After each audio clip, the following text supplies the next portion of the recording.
Selamat pagi, Bu Wardatul dan teman-teman sekalian. Kami dari kelompok penyaji akan mempresentasikan materi mengenai Global Production, Outsourcing, and Logistics. Sebelumnya kami memperkenalkan diri, anggota kelompok kami ada Reza Abdisalam, ada Hafiz Fadila, ada Indira Kusuma, ada Isna Nur Sofia, ada Reza Putra, ada Imade Karisma, ada Buas Agra, dan saya sendiri Timothy Jal. Selamat mendengarkan. Baik, ini adalah outline dari presentasi kami.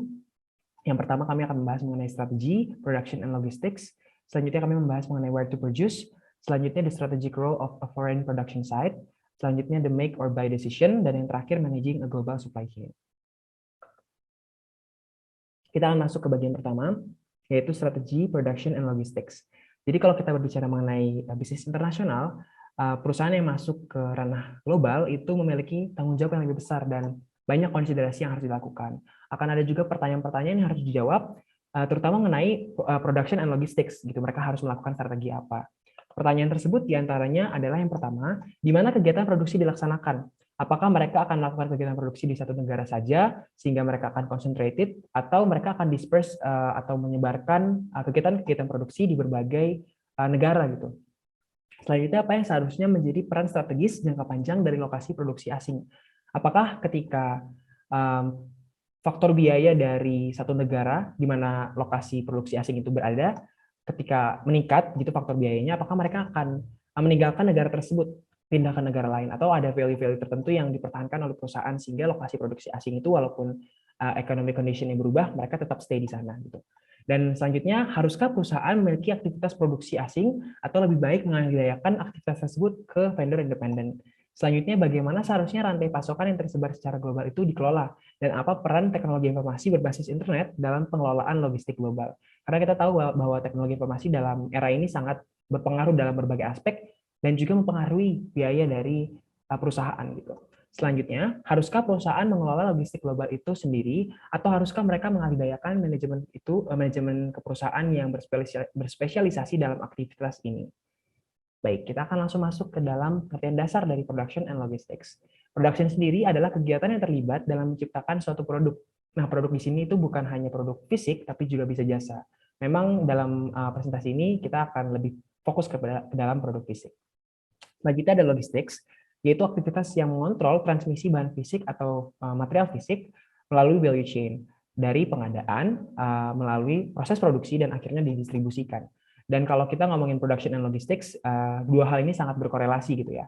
Karena untuk kita bisa menghasilkan aktivitas produksi yang efisien, kita juga bergantung pada pasokan input material yang berkualitas tinggi dengan tepat waktu, di mana hal ini dilaksanakan oleh logistik gitu. Jadi dua hal ini sangat berkaitan gitu ya.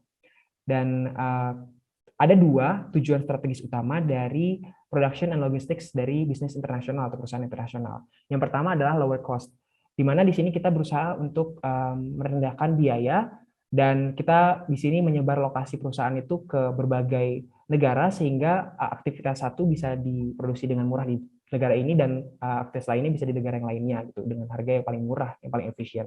Kita juga bisa melakukan manage global supply chain yang baik sehingga biaya juga bisa berkurang. Kita bisa meminimalisir kegiatan yang bisa menyebabkan kerugian seperti inventory yang terlalu berlebihan sehingga meningkatkan biaya penyimpanan gitu. Sehingga ketika harusnya barang tersebut dijual tapi tidak bisa terjual sehingga ada biaya-biaya yang muncul gitu di dalam gudang. Selanjutnya increase product quality atau kita di sini akan mengeliminasi defect. Dan kalau kita berbicara mengenai quality, kita juga berbicara mengenai reliability atau reliabilitas. Yang ini berarti produk itu no defect atau nggak ada defect, nggak ada kesalahan di dalamnya dan bekerja dengan baik produknya. Baik, kedua objektif tersebut sangat berpengaruh satu sama lain gitu. Ketika quality control dari suatu perusahaan dalam hal produksi meningkat, maka itu akan juga menurunkan biaya.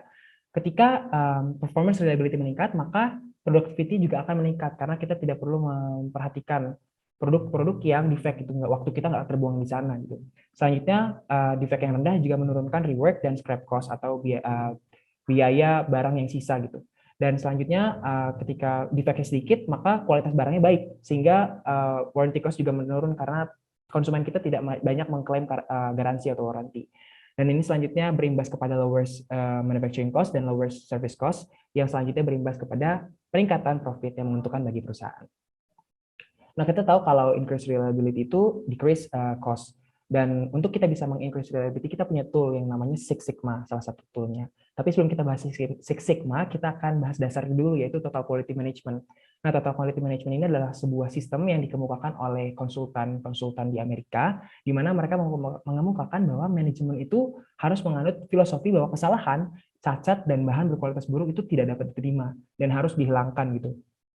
Nah, di sini para konsultan ini mensuggest bahwa ketika perusahaan ingin meningkatkan kualitas, maka mereka juga harus meningkatkan kualitas dari supervisinya.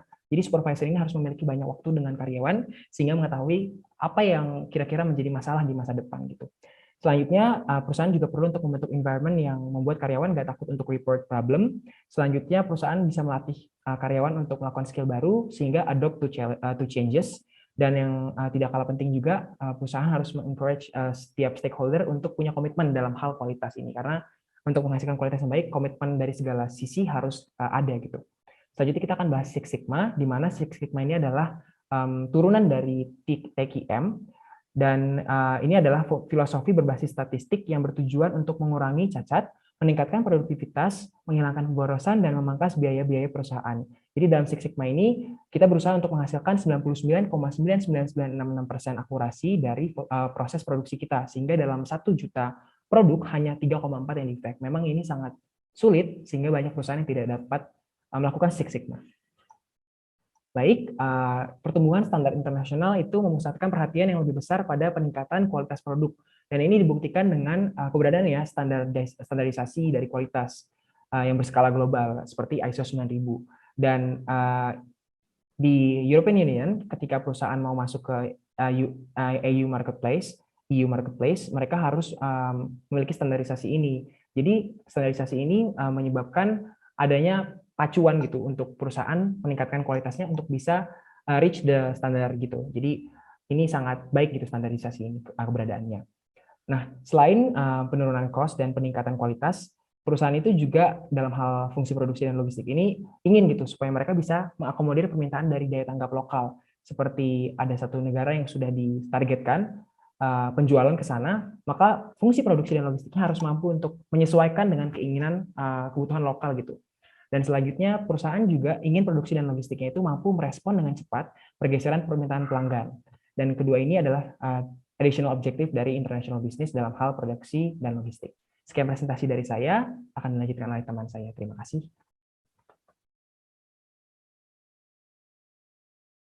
Baik, selanjutnya saya Iseni Nur Sylvia akan melanjutkan presentasi dari LO2, yaitu Where to Produce. Keputusan penting yang dihadapi perusahaan internasional adalah di mana lokasi aktivitas produksi itu akan dilakukan. Hal ini untuk meminimalkan biaya dan meningkatkan kualitas produk. Untuk perusahaan yang mempertimbangkan produksi internasional, sejumlah faktor itu harus dipertimbangkan. Faktor-faktor ini dapat dikelompokkan menjadi 3, yaitu country factor, technological factor, dan juga product factor. Country factor. Faktor pertama dari country factor yaitu perbedaan biaya transportasi dan juga regulasi pemerintah untuk investasi asing. Jadi misalnya suatu negara itu memiliki faktor biaya transportasi yang relatif murah, tetapi aturan setempat itu melarang investasi asing langsung atau FDI, dan juga begitu pula sebaliknya. Nah, jadi perusahaan itu harus memilih negara dengan biaya transportasi yang relatif murah dan juga regulasi pemerintah yang terbuka pada investasi asing. Misalnya seperti di Indonesia. Kalau di Indonesia itu biaya transportasinya cenderung murah jika dibandingkan dengan Amerika Serikat. Sesimpel harga parkirnya aja sudah terlampau jauh. Dan kemudian pemerintah Indonesia juga sangat terbuka pada investasi asing langsung atau FDI. Faktor kedua adalah perbedaan ekonomi, politik, dan juga budaya. Nah, dalam pembahasan pada bab 2, bab 3, dan juga bab 4, kita melihat bahwa perbedaan ekonomi politik dan juga budaya nasional mempengaruhi manfaat, biaya, dan juga resiko berbisnis di suatu negara. Nah, hal ini dianggap sama. Jadi, perusahaan itu harus menempatkan aktivitas manufaktur perusahaannya di negara yang kondisi ekonomi, politik, dan juga budayanya kondusif untuk kinerja aktivitas dari perusahaan tersebut. Misalnya perusahaan yang menjual produk pembersih lantai dengan teknologi tertentu, ingin melakukan ekspansi. Nah, perusahaan ini itu tidak mungkin melakukan ekspansi ke negara India. Kenapa? Karena budaya mereka itu kan tidak menerapkan kebersihan secara utuh, dan juga masyarakat India itu belum tentu belum terlalu terbuka dengan teknologi. Kemudian faktor ketiga adalah pergerakan atau perubahan nilai tukar. Perubahan nilai tukar yang merugikan dapat dengan cepat mengubah daya tarik suatu negara sebagai basis manufaktur. Jadi apresiasi mata uang dapat mengubah lokasi yang berbiaya rendah menjadi lokasi berbiaya tinggi. Di mana misalnya pada Jepang selama pada tahun 1990-an sampai awal tahun 2000-an nilai yen itu kan relatif rendah di pasar valuta asing. Nah, ini membantu memperkuat posisi Jepang sebagai lokasi manufaktur berbiaya rendah. Namun pada tahun 1980 sampai 1990-an, apresiasi yen yang stabil terhadap dolar itu meningkatkan biaya dolar produk yang diekspor dari Jepang, sehingga membuat Jepang itu kurang menarik sebagai lokasi manufaktur. Dan faktor yang keempat adalah eksternalitas. Eksternalitas ini mencakup keberadaan kumpulan tenaga kerja yang terampil dan industri pendukung. Eksternalitas tersebut dapat memainkan peran penting dalam memutuskan di mana lokasi kegiatan produksi. Misalnya, karena sekelompok pabrik semikonduktor di Taiwan, kumpulan tenaga kerja dengan pengalaman dalam berbisnis semikonduktor telah berkembang. Nah, selain itu, pabrik telah menarik sejumlah industri pendukung seperti produsen peralatan model semikonduktor dan juga silikon yang telah mendirikan fasilitas di Taiwan untuk dekat dengan pelanggan mereka. Nah, hal ini itu untuk menyiratkan bahwa ada manfaat nyata untuk berlokasi di Taiwan dibandingkan dengan lokasi lain yang tidak memiliki eksternalitas seperti itu. Kemudian next, technological factor. Nah, jenis teknologi yang digunakan oleh perusahaan untuk melakukan aktivitas manufaktur tertentu dapat menjadi sangat penting dalam keputusan lokasi. Misalnya karena kendala teknologi dalam beberapa kasus perlu untuk melakukan aktivitas manufaktur tertentu hanya di suatu lokasi dan juga dapat melayani pasar global dari sana. Namun dalam kasus lain, teknologi itu memungkinkan untuk melakukan aktivitas di beberapa lokasi. Dan kemudian terdapat 3 karakteristik teknologi manufaktur, yaitu tingkat fixed cost, minimum efficient scale, dan juga flexible technology.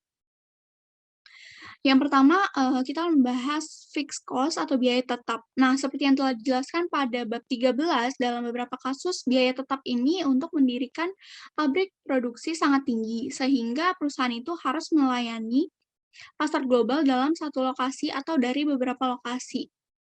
Misalnya, saat ini suatu perusahaan membutuhkan biaya hingga 5 miliar dolar untuk mendirikan pabrik canggih untuk memproduksi chip semikonduktor. Nah, apabila tingkat fixed cost relatif rendah, maka perusahaan dapat membuat biaya yang dikeluarkan menjadi lebih ekonomis untuk melakukan aktivitas tertentu di beberapa lokasi sekaligus. Manufaktur di beberapa lokasi juga dapat membantu perusahaan menghindari terlalu bergantung pada satu lokasi. Jika terlalu bergantung pada satu lokasi, itu sangat berisiko dalam dunia floating exchange rate. Nah, banyak perusahaan juga membubarkan pabrik mereka ke lokasi yang berbeda sebagai lindung nilai nyata terhadap pergerakan mata uang yang berpotensi merugikan. Nah, kemudian yang kedua adalah minimum efficient scale. Kalau misalkan dalam konsep economic of scale, kita mengetahui bahwa ketika output meningkat, maka biaya per unit akan menurun. Alasannya termasuk pemanfaatan peralatan modal yang lebih besar dan peningkatan produktivitas yang datang dengan spesialisasi karyawan. Namun, di luar tingkat tertentu, beberapa tambahan economic of scale akan tersedia. Dengan demikian, kurva biaya per unit akan menurun dengan output sampai tingkat output tertentu tercapai. Tingkat output di mana sebagian besar economic of scale habis disebut dengan minimum efficient scale of output yang dapat kita lihat pada gambar di sebelah kanan. Nah, implikasi dari konsep ini sendiri adalah semakin besar skala efisien minimum suatu pabrik terhadap total permintaan global, maka akan semakin besar argumen untuk memusatkan produksi di satu lokasi atau sejumlah lokasi terbatas. Nah, sama seperti kasus fixed cost yang rendah, keuntungan dari minimum efficient scale yang rendah dapat memungkinkan perusahaan untuk mengakomodasi tuntutan respons lokal atau untuk melakukan lindung nilai terhadap resiko mata uang dengan memproduksi produk yang sama di beberapa lokasi. Dan kemudian yang ketiga adalah flexible teknologi atau yang terdiri dari flexible manufacturing dan mass customization. Nah, kalau inti dari konsep economic of scale sendiri adalah gagasan bahwa cara terbaik untuk mencapai efisiensi tinggi dan karenanya biaya unit rendah adalah melalui produksi massal dari output standar. Pertukaran implisit dalam ide ini adalah antara unit cost dan variasi produk. Variasi produk yang luas dapat menyulitkan perusahaan untuk meningkatkan efisiensi produksinya dan dengan demikian akan mengurangi biaya per unitnya. Maka dari itu, cara untuk meningkatkan efisiensi dan menurunkan biaya per unit adalah dengan membatasi variasi produk dan menghasilkan produk standar dalam volume besar. Kemudian, karena pandangan itu muncullah istilah flexible manufacturing technology atau lean production yang mencakup berbagai teknologi manufaktur yang dirancang untuk mengurangi waktu setup untuk peralatan yang kompleks, kemudian meningkatkan pemanfaatan mesin individu melalui penjadwalan yang lebih baik, dan meningkatkan kontrol kualitas di semua tahap proses manufaktur. Nah, flexible manufacturing technology sendiri memungkinkan perusahaan untuk memproduksi lebih banyak variasi produk akhir dengan biaya per unit yang pada satu waktu hanya dapat dicapai melalui produksi massal dari output standar.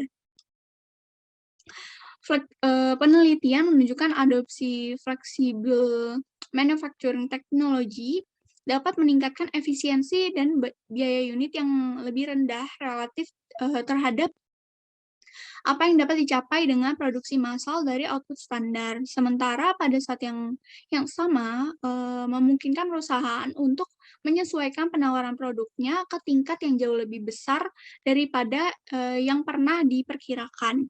Maka dari itu muncullah istilah mass customization, di mana mass customization ini diciptakan untuk menggambarkan kemampuan perusahaan untuk menggunakan flexible manufacturing technology untuk kustomisasi produk.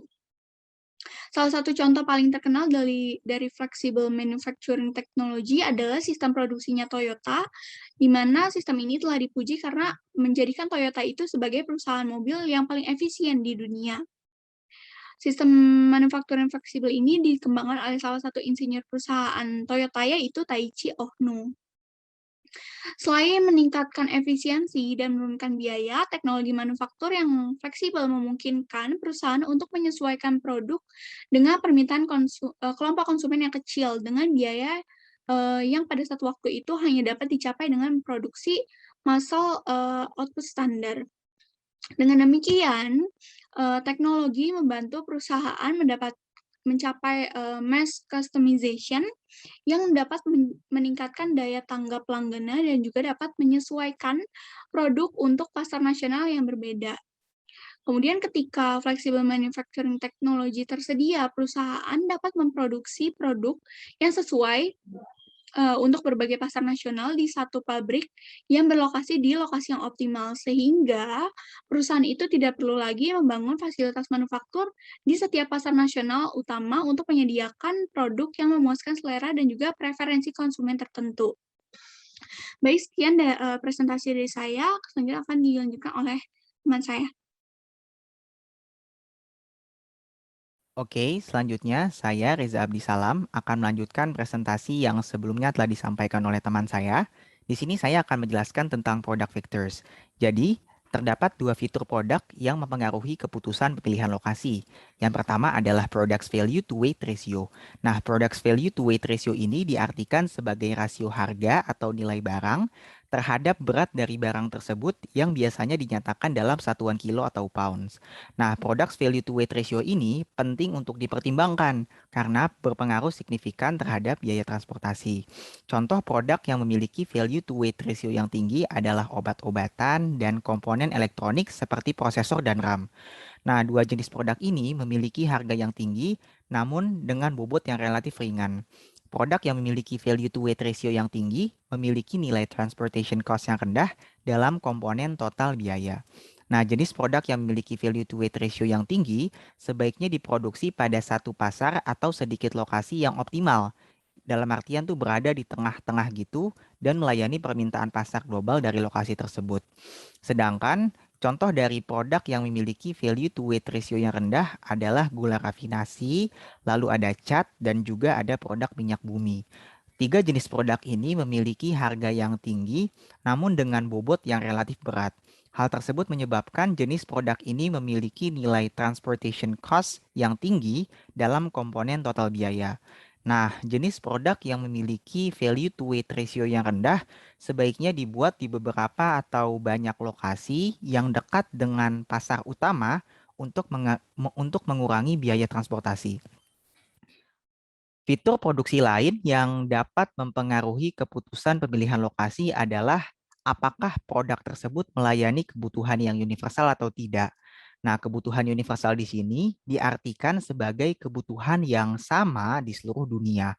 Jika iya, maka sebaiknya produksi dari produk tersebut dilakukan di satu lokasi yang optimal saja, kayak di center dari negara-negara tujuan ekspor. Hal tersebut dikarenakan produk yang bersifat universal memiliki sedikit national differences dalam selera dan preferensi konsumen untuk produk tersebut, sehingga produk yang perlu diproduksi relatif sama antara satu negara dengan negara lain. Namun, jika produk tersebut tidak bersifat universal, maka sebaiknya produksi dari produk tersebut dilakukan di beberapa lokasi yang dekat dengan pasar utama demi memenuhi selera dan preferensi konsumen untuk produk tersebut. Mungkin untuk contoh dari produk yang sifatnya universal adalah industrial elektronik, baja, dan ada juga komponen elektronik seperti RAM dan juga prosesor. Sedangkan contoh dari produk yang tidak bersifat universal adalah produk makanan dan juga produk minuman. Oke, selanjutnya, seperti yang telah saya jelaskan pada slide sebelumnya, terdapat dua strategi dasar untuk menempatkan fasilitas produksi. Yang pertama adalah memusatkannya di lokasi terpusat dan melayani pasar dunia dari sana, atau yang disebut juga sebagai concentrated production. Dan yang kedua adalah mendesentralisasikannya di berbagai lokasi regional atau nasional yang dekat dengan pasar utama, atau yang disebut juga sebagai decentralized production. Nah, tabel di samping ini merupakan rangkuman dari faktor-faktor yang mempengaruhi keputusan pemilihan lokasi, yaitu country factors, technological factors, dan product factors yang telah saya dan teman saya jelaskan pada slide-slide sebelumnya. Nah, berdasarkan table, concentrated production dapat dilakukan ketika yang pertama, perbedaan antar negara dalam faktor biaya, ekonomi politik, dan budaya memiliki dampak besar pada biaya manufaktur di beberapa negara. Yang kedua, hambatan perdagangan itu bersifat rendah. Yang ketiga, eksternalitas yang timbul dari konsentrasi perusahaan sejenis mendukung lokasi tertentu. Yang keempat, nilai tukar diperkirakan akan tetap relatif stabil. Yang kelima, teknologi produksi memiliki biaya tetap yang tinggi dan skala efisiensi yang minimum yang tinggi dibandingkan dengan permintaan global, atau ada teknologi manufaktur yang fleksibel.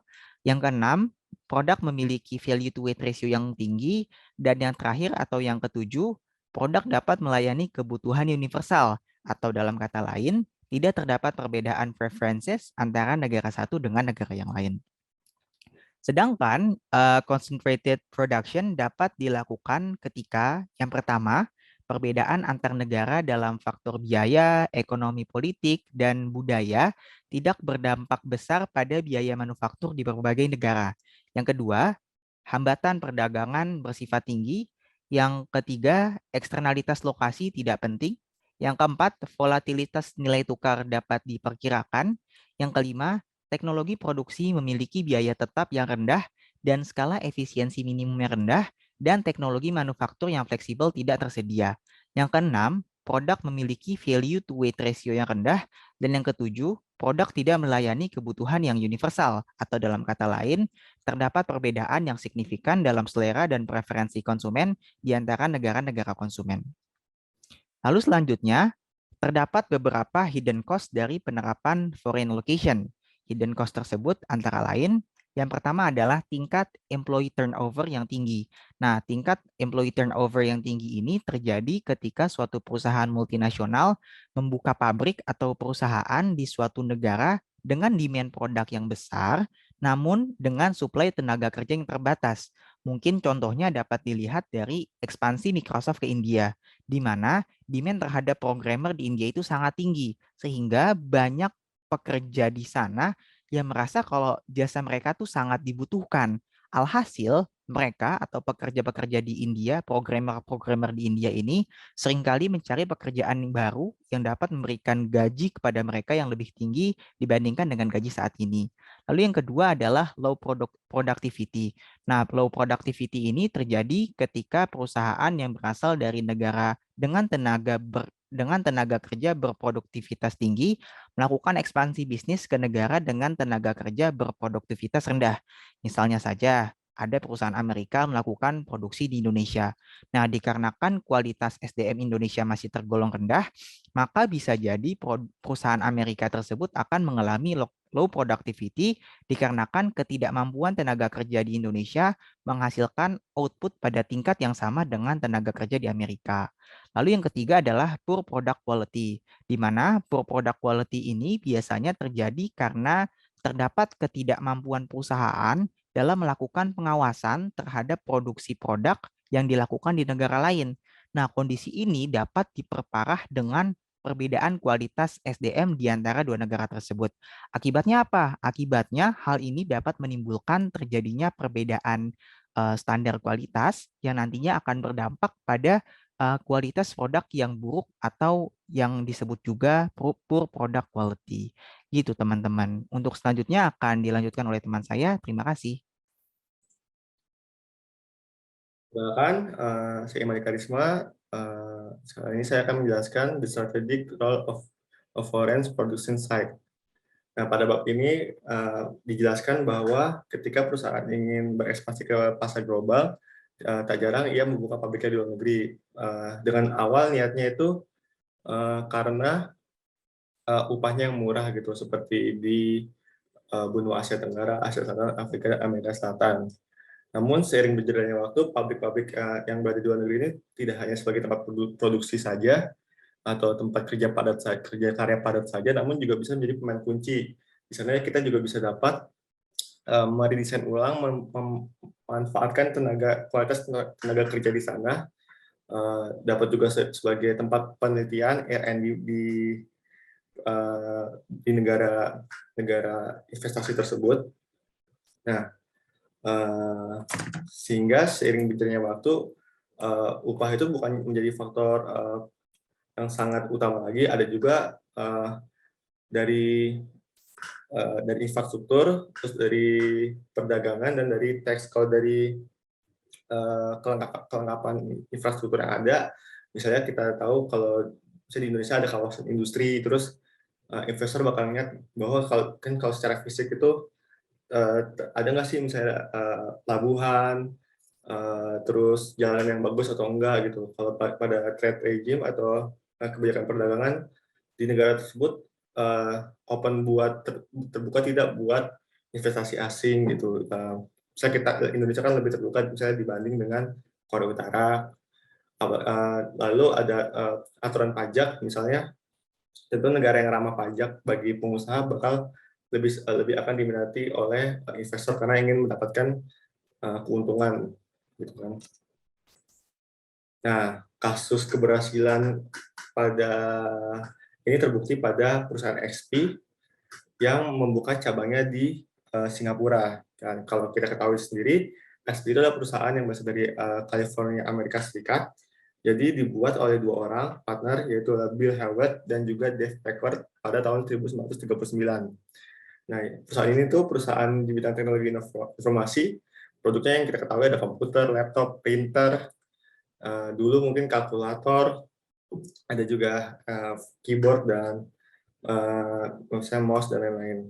Nah, kedua faktor yang membuat XP itu di Singapura itu sangat berkembang itu ada yang dari eksternal, ada yang dari internal. Nah, dari eksternal itu maksudnya pressure from the center. Jadi dari kantor pusatnya sendiri menekan dia untuk terus berinovasi gitu. Jadi jangan bergantung pada pusat. Nah, ada juga dari internal improvement. Jadi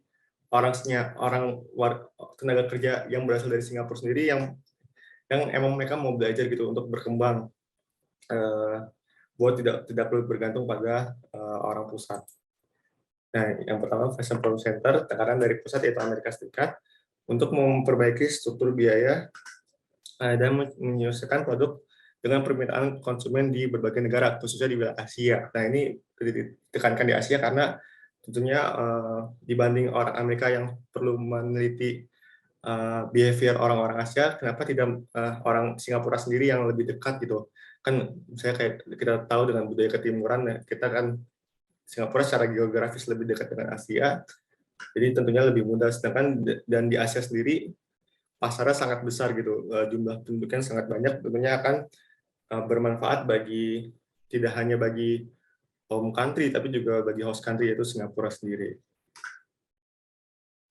Lanjut pada internal ada improvement in the capabilities, peningkatan kemampuan pabrik secara mandiri dapat terciptanya faktor produksi yang maju di negara tempat pabrik terletak. Nah, faktor produksi itu maksudnya di sini kan ada 4 kayak sumber daya alam, sumber daya manusia, entrepreneur dan modal. Nah, mungkin yang perlu ditekankan faktor produksinya adalah sumber daya manusianya. Nah, keuntungannya XP di Singapura itu karena sumber daya manusianya pada saat itu 1970 relatif lebih tinggi dan sampai sekarang pun dibanding kalau di kawasan itu.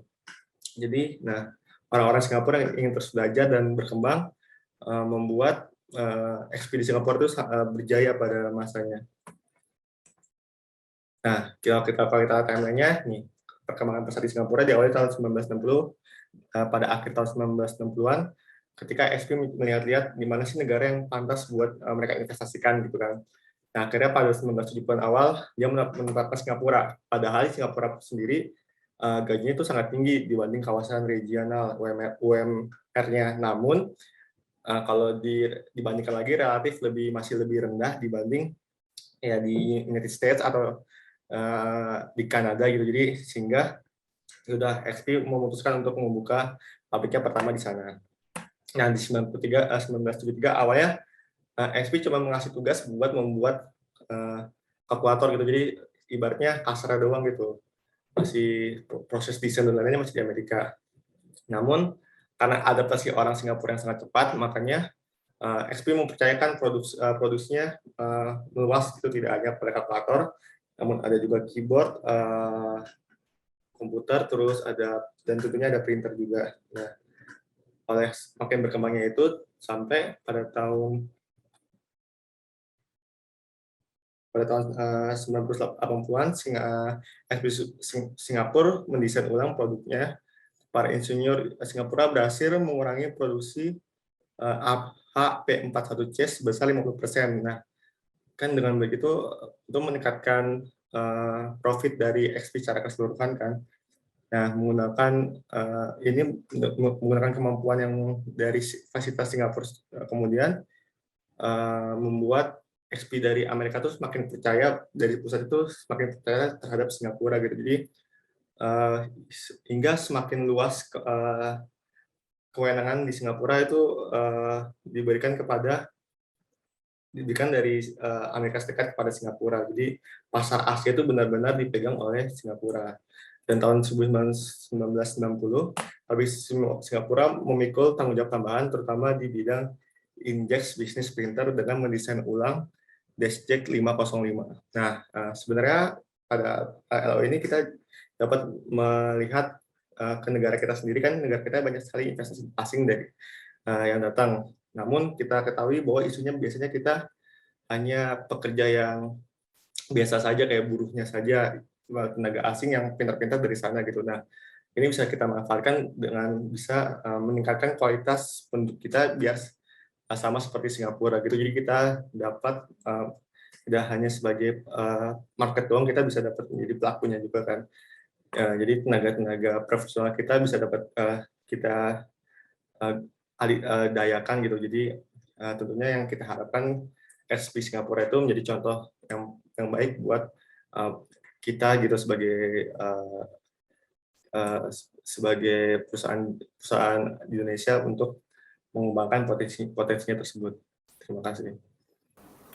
Baik, selanjutnya saya Indira Kusuma akan melanjutkan presentasi mengenai learning objektif 4 tentang the make or buy decision. Nah, setiap perusahaan itu pasti akan menemui kebingungan gitu untuk apakah perusahaan harus membuat atau membeli suatu komponen dari produk mereka. Nah, make or buy decision ini merupakan keputusan membuat atau membeli karena ini merupakan keputusan yang penting dari suatu strategi di banyak perusahaan. Contohnya adalah di industri manufaktur, yaitu tepatnya di industri otomotif. Nah, dalam industri otomotif itu, sebagaimana kita tahu, kalau misalnya buat satu mobil aja itu biasanya bisa terdiri dari 10.000 atau bahkan lebih komponen. Nah, mungkin perusahaan itu suka bingung, apakah seluruh komponen harus mereka produksi sendiri atau ada beberapa komponen-komponen tertentu yang akan lebih baik apabila mereka beli gitu dari pemasok. Nah, pastinya kalau misalnya perusahaan memutuskan untuk memproduksi sendiri, perusahaan harus mengintegrasi bisnis mereka, yaitu vertical integration, biar mereka bisa memproduksi seluruh komponen yang dibutuhkan untuk membuat mobil tersebut. Nah, terus kenapa tidak dilakukan outsourcing? Nah, kalau misalkan dilakukan outsourcing itu sendiri, biasanya keputusan ini menimbulkan banyak masalah bisnis domestik, apalagi masalah bisnis internasional, karena outsource itu apabila kita di internasional, itu biasanya udah terkait ke masalah ekonomi negara lainnya, masalah politik, belum lagi masalah nilai tukar dan lain sebagainya yang membuat outsourcing ini bukan menjadi pilihan utama.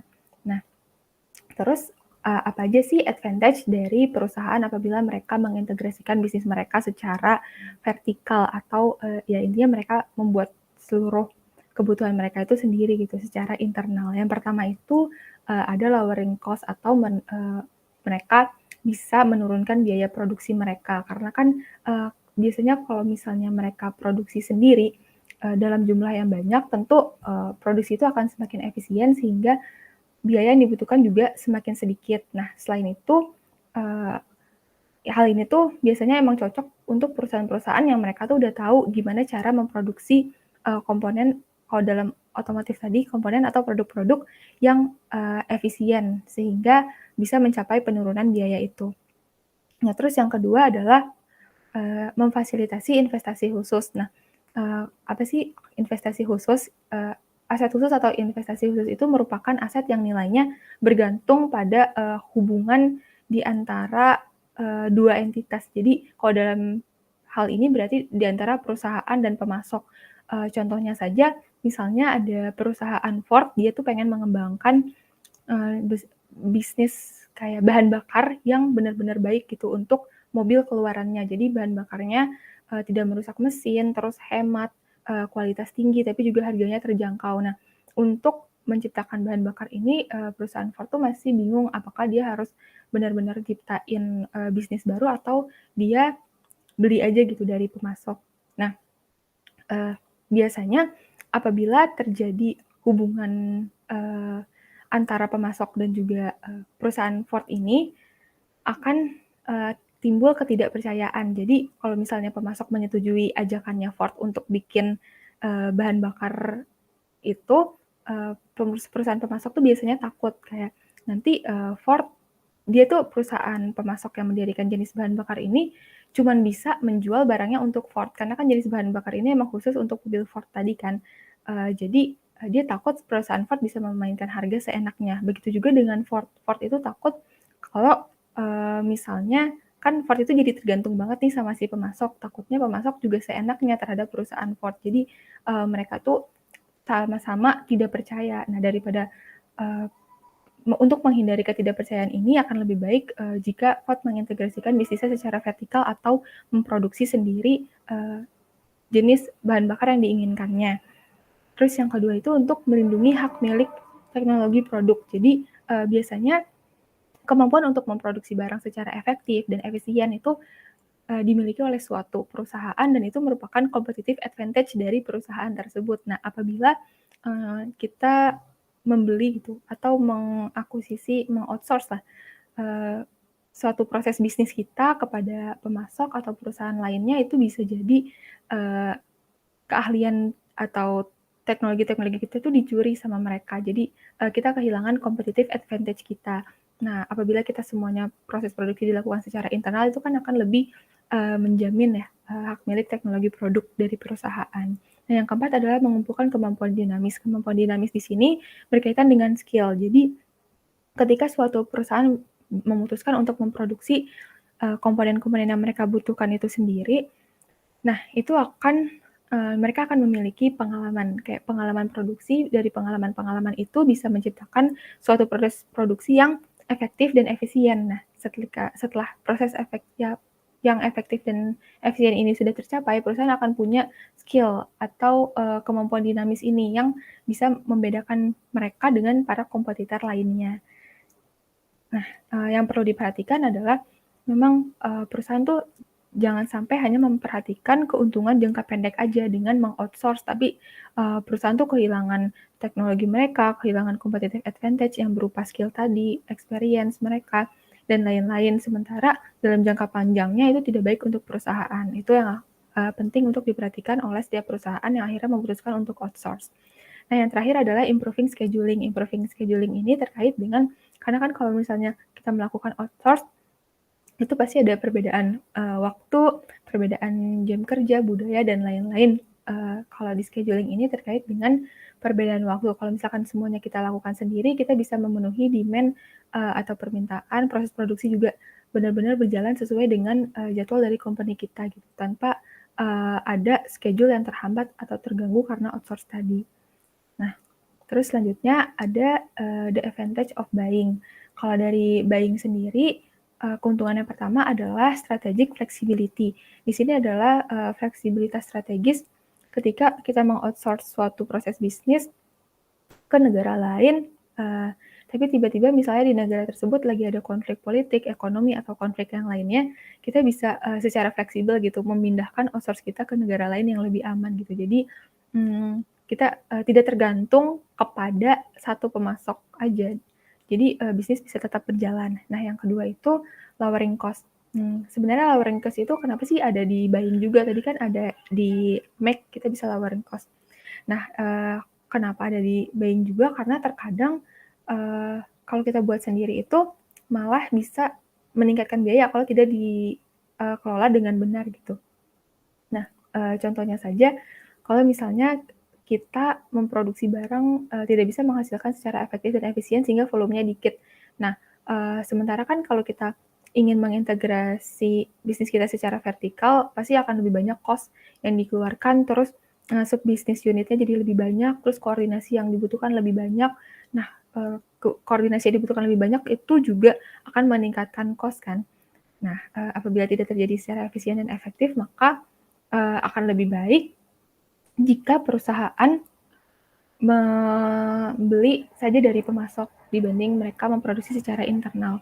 Nah, terus yang ketiga itu ada overheads. Nah, kalau overheads di sini adalah berkaitan dengan outsource, yaitu mengalihdayakan beberapa manufaktur ke pemasok yang independen di negara lain. Baik, selanjutnya saya akan menjelaskan L5, yaitu Managing a Global Supply Chain. Nah, jadi logistik ini meliputi kegiatan yang diperlukan untuk mendapatkan bahan atau input dari supplier yang kemudian dilanjutkan ke manufaktur fasilitas, lalu diproses manufaktur, dan kemudian masuk ke sistem distribusi yang dilanjutkan ke end user. Nah, jadi dalam bisnis nasional, fungsi logistik ini untuk mengelola global supply chain yang bertujuan untuk mendapatkan material cost yang serendah mungkin dan memberikan pelayanan yang terbaik pada kebutuhan pelanggan, sehingga bisa menurunkan biaya penciptaan nilai dan perusahaan bisa mendapatkan competitive advantage. Nah, jadi potensi untuk mengurangi biaya melalui logistik ini efisien sangat besar, di mana untuk perusahaan manufaktur pada umumnya material cost itu sekitar 50-70% pendapatan.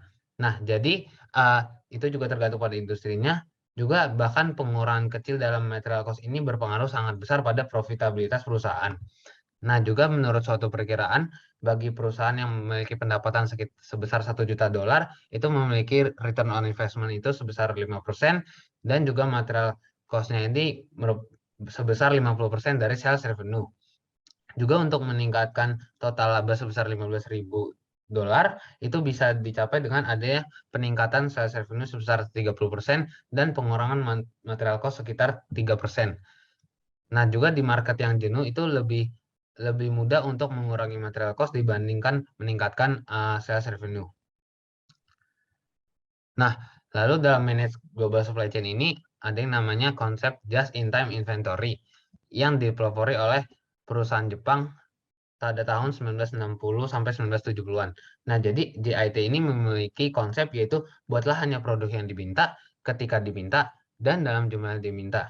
Nah, jadi hal ini berdampak pada dengan kelebihannya itu adanya biaya yang lebih terjangkau karena perputaran input yang didapat ini sangat cepat sehingga tidak ada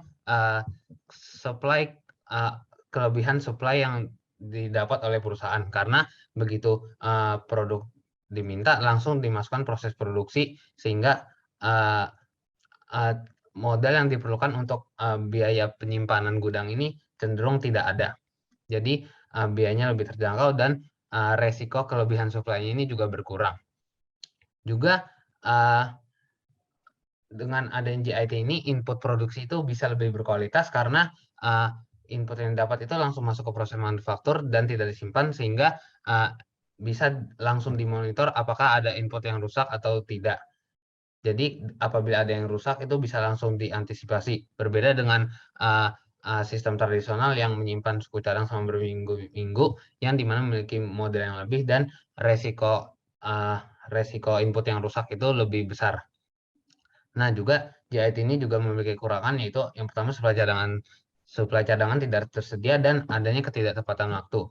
Karena seperti konsepnya ini yang langsung produk buatlah hanya produk diminta, ketika diminta dan jumlah yang diminta. Jadi supply yang didapat itu sudah pas jumlahnya, sudah pas waktunya langsung diproses produksi sehingga tidak adanya supply cadangan yang tidak tersedia yang memiliki resiko di mana apabila adanya peningkatan demand dari konsumen yang apabila terjadi hal tersebut bisa menyebabkan gangguan yang cukup berdampak. Nah, jadi contohnya ini seperti pada kejadian 11 September 2001 di World Trade Center di mana adanya penutupan perjalanan airline di mana pengiriman internasional itu banyak perusahaan yang menggunakan konsep JIT ini sehingga supply yang terjadi tidak bisa diproses dengan adanya demand yang sangat tinggi. Nah, jadi untuk mengelola resiko ini yaitu adanya ketergantungan input penting pada outsource supplier. Jadi beberapa perusahaan ini bergantung pada supplier yang terletak di negara yang berbeda. Meskipun ini tidak cukup membantu untuk kasus seperti World Trade Center di mana konsekuensinya itu secara global. Lalu hal yang kedua dalam manage global supply chain itu yaitu information technology dan internet.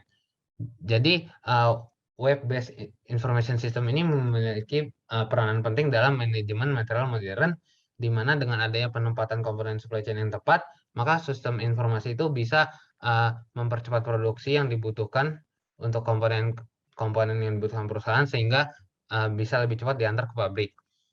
Nah, jadi perusahaan ini sekarang ini biasanya menggunakan electronic data interchange, yang dimana memiliki pengertian proses transfer data terstruktur sesuai standar yang disetujui oleh sistem komputer ke sistem komputer lainnya dalam bentuk elektronik untuk membantu manajemen desentralisasi supply. Jadi hal ini tentu adanya peningkatan koordinasi dan pengendalian kelompok manajemen material itu yang lebih terstruktur dan efektif. Jadi IDI ini berkoordinasi dari aliran dari bahan, kemudian ke manufaktur, lalu diantar ke pelanggan. Jadi melalui adanya kecanggihan teknologi internet zaman sekarang. Nah, jadi sebelum adanya internet itu ada kendala yaitu software mahal dan kesempatan terbatas. Di mana sebelum ada internet itu perusahaan biasanya membeli software yang harganya cukup mahal yang kemudian diimplementasikan ke sistem EDI. Karena software yang cukup mahal ini hanya hanya perusahaan yang sudah tergolong besar, yang memiliki dana yang cukup besar, yang bisa menggunakan sistem EDI ini, sehingga kesempatan hanya untuk bagi perusahaan yang besar, tidak bisa untuk perusahaan yang tergolong baru. Nah, jadi setelah ada internet ini, di mana ada web based system yang jauh lebih mudah dipasang dan dikelola, yang juga sudah mendominasi market, harganya ini juga lebih terjangkau, sehingga memungkinkan perusahaan kecil itu untuk mencapai untuk ikut berpartisipasi dan mencapai keseimbangan supply dan demand. Jadi dengan adanya web based system yang lebih terjangkau ini, maka kesempatan itu lebih terbuka dan banyak perusahaan itu akan mengurangi disadvantage kompetitif mereka. Sekian presentasi dari saya, selanjutnya akan dilanjutkan oleh teman saya. Halo semuanya, perkenalkan saya Reza Putra Meswara. Di sini akan melanjutkan presentasi kelompok kami. Nah, di bagian ini saya akan membacakan mengenai summary case, yaitu YCH Building Logistics Superhighway from Within. Pertama, dimulai sebagai bisnis transportasi keluarga lokal, YCH pada tahun 1995, YCH Group berkembang menjadi leading to end-to-end supply chain management company dengan omset lebih dari 300 juta US dollar. YCH sekarang memiliki lebih dari 100 lokasi di 23 negara di Asia Pasifik, menyediakan solusi logistik untuk beberapa perusahaan terkenal di dunia seperti Dell, Motorola, Samsung, Unilever, dan lain sebagainya. Dengan hampir 500 karyawan di seluruh dunia, 5.000 karyawan di seluruh dunia, YCH Group adalah perusahaan keluarga besar yang terdiri dari anggota keluarga dan juga karyawan yang diperlakukan sebagai bagian dari suatu keluarga besar YCH. Keluarga besar ini memiliki semangat yang sama dalam kewirausahaan dan juga inovasi. Mereka menangani beragam industri, mulai dari elektronik hingga perawatan kesehatan dengan banyak tonggak penting selama bertahun-tahun. YCH menerima berbagai penghargaan dan pengakuan atas kepemimpinan yang sempurna dan keunggulan operasional dalam 3P, aplikasi teknologi, dan aktivitas berbasis pengetahuan. YCH dapat melakukan dengan mengintegrasi 3 dimensi penting secara hati-hati. Pertama ada aliran fisik, aliran informasi, serta aliran keuangan. Integrasi aliran ini akan membutuhkan pemberdayaan teknologi informasi. Stakeholder perlu memastikan bahwa infrastruktur teknologi informasi mereka kompatibel dengan apa yang mereka butuhkan. Risiko superhighway logistik. Meski YCH memiliki beberapa keunggulan, namun terdapat beberapa kekhawatiran terkait realisasi superhighway logistik mereka. Pertama, YCH harus memastikan bahwa infrastruktur dari para stakeholder eksternal siap untuk dimasukkan secara menyeluruh ke dalam sistem mereka. Kedua, YCH harus menanggung sejumlah resiko yang memadai mengingat sumber daya internal mereka yang cukup besar dan komitmen jangka panjang yang dibutuhkan untuk menyelesaikan jalan tol logistik. Ketiga, YCH harus memastikan bahwa semua level kepemimpinan, semua tingkat kepemimpinan YCH harus menyadari potensi superhighway logistik mereka ini, sehingga mereka akan aware dan tidak berlaku semena-mena atau tidak lalai terhadap apa yang mereka kerjakan. Terakhir, karena prospek jalan tol logistik ini sangat besar secara strategis, pekerjaan yang diperlukan untuk mensintesis dimensi ekonomi pun mungkin memerlukan beberapa waktu untuk diterima oleh industri mereka ini. Nah, dengan membangun kapabilitas dari dalam, YCH memiliki 3 pilar kekuatan. Ada talenta, lalu sumber daya manusia, jaringan, dan juga infrastruktur, serta kualitas dan inovasi. Untuk menyelesaikan proyek yang kompleks akan membutuhkan perusahaan untuk memiliki kemampuan khusus dalam membangun jalan raya logistik dan mempertahankan secara kompetitif. Misi YCH adalah menjadi perusahaan solusi rantai supply nomor 1 di Asia Pasifik.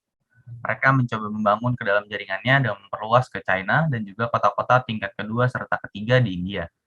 Di jantung strategi ekspansi mereka ini terdapat optimalisasi proses dan juga inovasi yang didorong melalui teknologi informasi. Untuk kompetisi, YCH terlihat bersaing di tahap terakhir RFQ atau pelanggan dengan pemain besar lainnya, yaitu Snacker dan juga DHL. Hal ini dapat meminimalkan persaingan langsung yang dimiliki YCH dengan memiliki ceruk dan layanan khusus yang mencakup manajemen rantai pasokan end-to-end yang terintegrasi. Selain itu, mereka juga akan bekerja sama dengan perusahaan lokal untuk mengoptimalkan rute distribusi dan memajukan kehadiran YCH di seluruh wilayah yang ada. Oke, tadi sudah pada summary case, sekarang kita akan menjawab mengenai Pertanyaan yang ada di case, what are the key factor, internal and external, that have contributed to YCH success as a supply chain management or SCM and logistical partner? Nah, menurut kelompok kami terdapat 5 faktor, dan 3 diantaranya adalah faktor internal, 2 sisanya adalah faktor eksternal. Pertama adalah organizational culture, di mana YCH mengembangkan perusahaan keluarga besar untuk konsep budaya organisasi mereka. Konsep ini meningkatkan rasa memiliki antara pekerja dengan pekerja serta pekerja dengan perusahaan.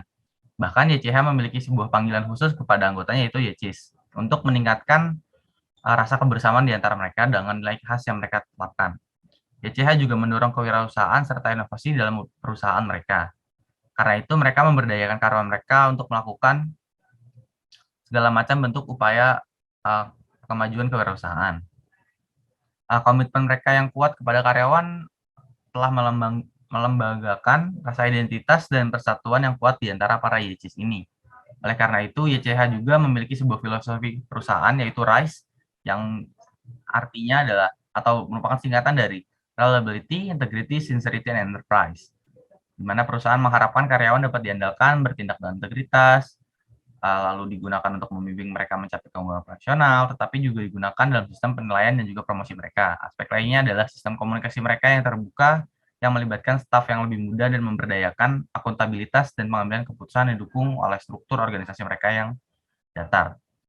Lalu kedua adalah leadership, di mana YCH membutuhkan bakat kepemimpinan strategis karena mereka adalah perusahaan SCM terkemuka untuk sistem TI mereka. Dalam merambah ke luar negeri, mereka sering memperkuat persiapan dan juga hubungan dengan pemangku kepentingan atau stakeholder yang signifikan untuk menciptakan situasi yang saling menguntungkan satu sama lain. YCH juga menunjukkan sikap CSR mereka secara lokal dan membuat pemerintah daerah tempat mereka mengekspansi dan masyarakat mereka lebih menerima perusahaan itu. Lalu yang ketiga adalah core competence. YCH merupakan sebuah perusahaan SCM terkemuka dengan jaringan, infrastruktur, kualitas, serta inovasinya yang terkemuka. Banyak contoh luar biasa termasuk proses inovasi berbasis TI mereka dalam industri elektronik, kimia, perawatan kesehatan, serta solusi menyeluruh 7PL yang disesuaikan, yang menciptakan nilai di banyak rantai nilai terkait. Mereka juga mengembangkan infrastruktur logistik dengan jaringan strategis tersebut dengan memanfaatkan kawasan ekonomi khusus di negara tempat mereka beroperasi. Lalu karyawan mereka juga diberikan kesempatan tanpa batas untuk pelatihan OJT ataupun kursus eksternal untuk meningkatkan kecakapan kerja dan tingkat produktivitas mereka. Lalu yang keempat adalah emerging global market. Untuk mencapai misi mereka ini, YCH terus memperluas pasarnya ke negara-negara berkembang dengan banyak potensi manufaktur dan juga logistik. YCH terus membangun kedalaman jaringannya dengan berekspansi ke kota-kota lapis kedua serta ketiga di Cina serta India. Karena kota-kota tersebut dianggap menyediakan peluang manufaktur serta logistik yang luas untuk meningkatkan pengaruh pengaruh YCH. Karena kedua negara ini merupakan salah satu negara dengan raksasa konsumsi di Asia yang besar. Lalu yang terakhir adalah partnership with local distribution companies.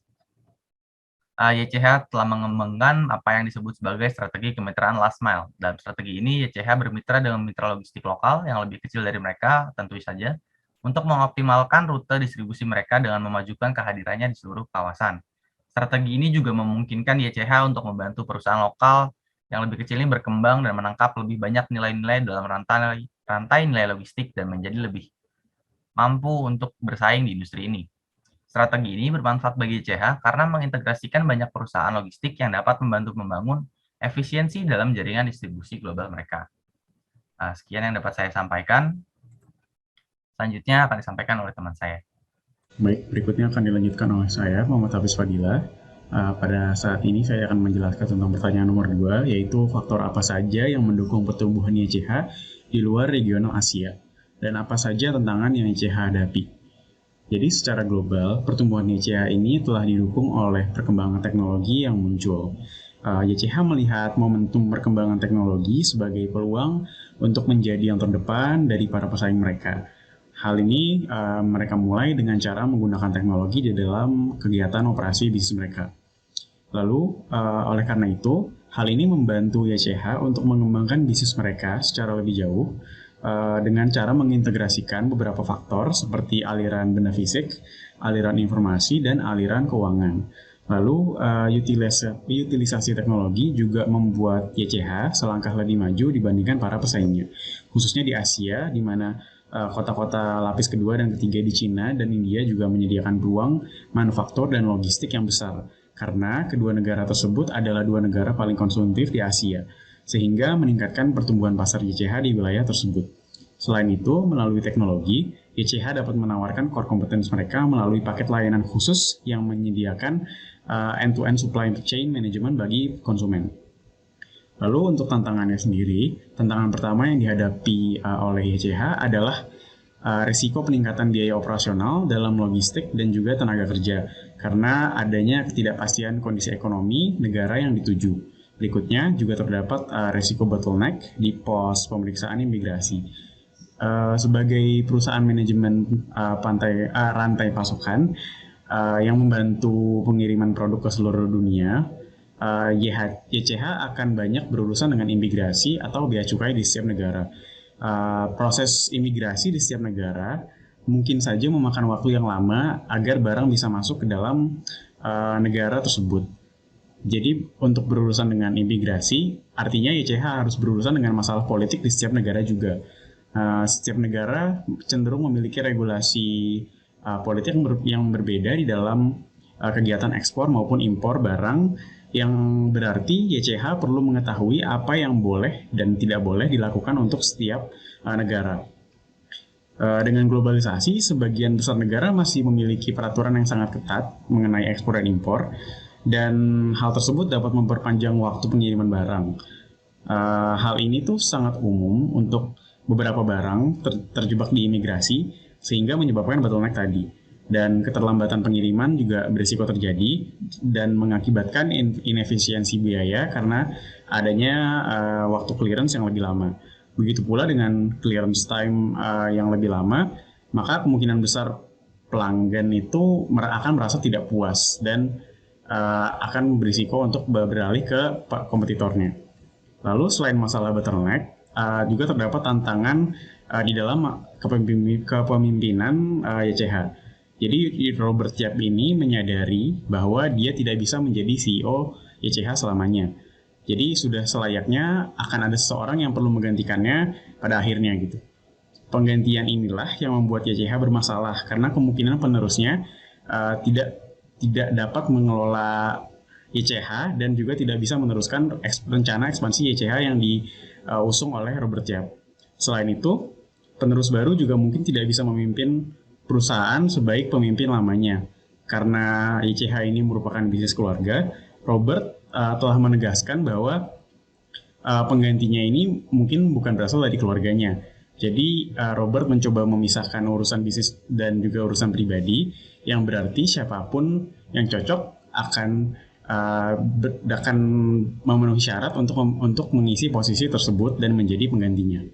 Lalu untuk nomor 3, yaitu langkah strategis apa yang harus YCH tempuh untuk berekspansi secara sukses dan menjadi perusahaan tingkat dunia. Saat ini YCH masih memiliki masalah di dalam operasinya, khususnya dalam bottleneck yang tadi saya sudah jelaskan, bahwa bottleneck ini terjadi di dalam pos pemeriksaan perbatasan. Proses pemeriksaan yang panjang itu dapat menyebabkan kemacetan atau bottleneck di dalam pengiriman barang YCH ke seluruh dunia. Proses yang lama tersebut itu akan membuat waktu yang telah dihemat YCH melalui supply chain management yang efisien dan juga kegiatan logistiknya itu menjadi sia-sia. Jadi salah satu cara untuk mengatasi masalah pemborosan waktu di dalam pos pemeriksaan perbatasan itu adalah memastikan bahwa barang yang dikirim dari negara lain itu adalah produk yang aman dan juga legal di negara tujuan gitu. Jadi untuk memastikannya, YCH memerlukan lisensi dan juga dokumen resmi dari negara tempat barang tersebut dikirim. Hal ini itu bertujuan agar barang tersebut atau pihak-pihak yang terlibat itu tidak akan memiliki masalah hukum di kemudian hari. Jadi dalam hal ini YCH perlu meminta konsumen untuk menyiapkan dokumen terkait untuk membuktikan bahwa produk yang mereka kirimkan dari negara asalnya itu legal dan juga aman. Dengan cara ini YCH dapat menghemat lebih banyak waktu operasional. Lalu langkah strategis yang berikutnya itu juga berkaitan dengan pemahaman pasar, di mana YCH ini perlu memahami dan pasar dan negara di mana ia akan berekspansi.